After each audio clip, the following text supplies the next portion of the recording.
How often did T-Rex succeed in bringing down prey? Hey everyone, Mike here with Prehistoric Magazine. Now, it doesn't get any more iconic than some of these images back here that we saw of T-Rex in both season 1 and season 2 of Prehistoric Planet. And we've talked about this on this channel before. That something that I really enjoyed and really liked seeing was, the idea that the carnivores were not always successful. And like David Attenborough says, throughout the history of life on Earth, more times than not, hunts were not successful. Now, if you're watching this and you've clicked on this video, I greatly appreciate you. And as always with this channel, I really hope you'll take the time to chime in with your thoughts at the end in a comment. But, when we think about the hunting rate of success, even for modern day animals, it is not a definitive thing. It's very difficult to figure out. Varies with species, what prey is hunting, whether animals are solitary or whether they are pack hunting. It is just a very difficult thing to figure out.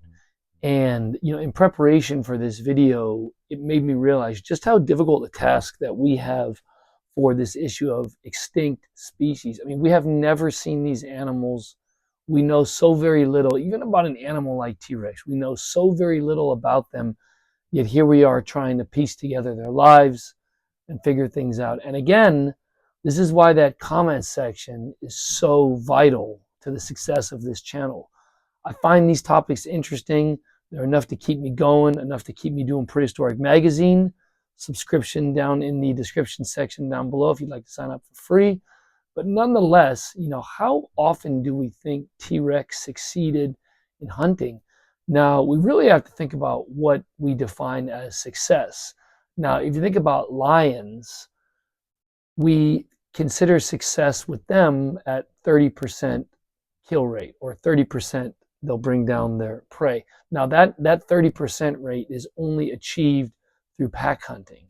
It is believed that when lions are acting solitary, and tigers also act solitary, the hunting rate of success drops to like 17%. So pack hunting in lions, maybe 30% success rate, and solitary hunting, maybe 17%. So it's nearly double when it's pack hunting. Now, I'm assuming the same was probably true for T-Rex. Do we think it was a solitary hunter, or do we think it's pack hunting? Now, if it's solitary, again, is still probably to this date the biggest terrestrial carnivore to date. So maybe we bump the 17% of a solitary lion up to like 25%. We just give it that benefit that it is probably the greatest land predator that has ever existed. It's up for debate, Giganotosaurus, Carcharodontosaurus. Who was the best? Obviously, we know that right now T-Rex is probably the most massive, all the terrestrial carnivores. So probably got to give the nod to it there. So hence, a solitary T-Rex, maybe it's bringing down prey 25% of the time. But again, that depends on environmental factors. That depends on if the prey is weak or not. Think about in times of drought, in times of difficulties, prey may be weak, may be easier to take down. But again, how do you accurately figure out a number? Because if that's true too, that the prey is weakened by there's just not enough food available, wouldn't that also weaken the carnivores as well? So boy, oh boy, it is very difficult to figure this stuff out. If you're still watching, I'm glad you're here.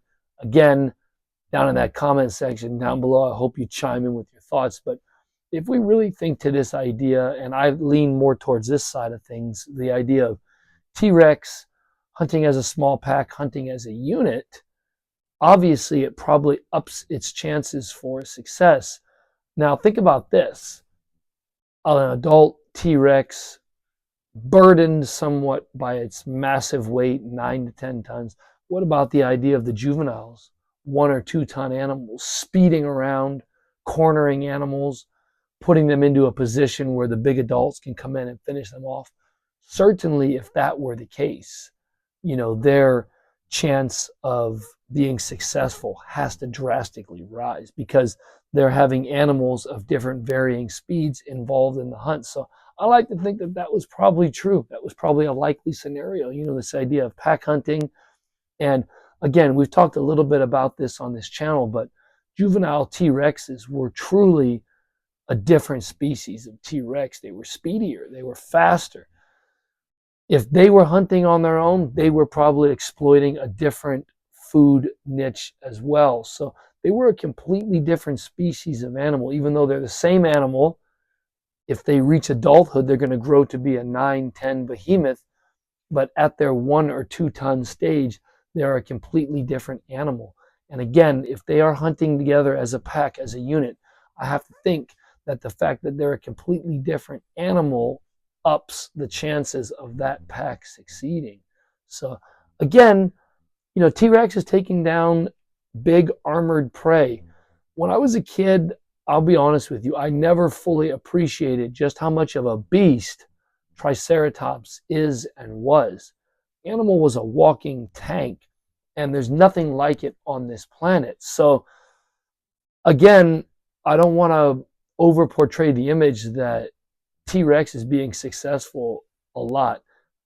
More often than not, even for the greatest land predator of all time, it would have failed more than it succeeded. Kind of like Michael Jordan. I missed more shots than I made. I believe that's true for Tyrannosaurus Rex as well. But again, if we're looking at overall success, what I would consider and deem a successful hunting rate would be about 30%. Where do we think T-Rex falls? Where do we think the greatest terrestrial carnivore of all time falls in that range? I'm going to say 25 to 30% of the time, it's bringing down prey. Love to hear your thoughts on this down in the comments section down below. Again, this is a difficult issue, but really would appreciate a comment if you took the time to watch. Appreciate all of you. See you in the next video. Take care.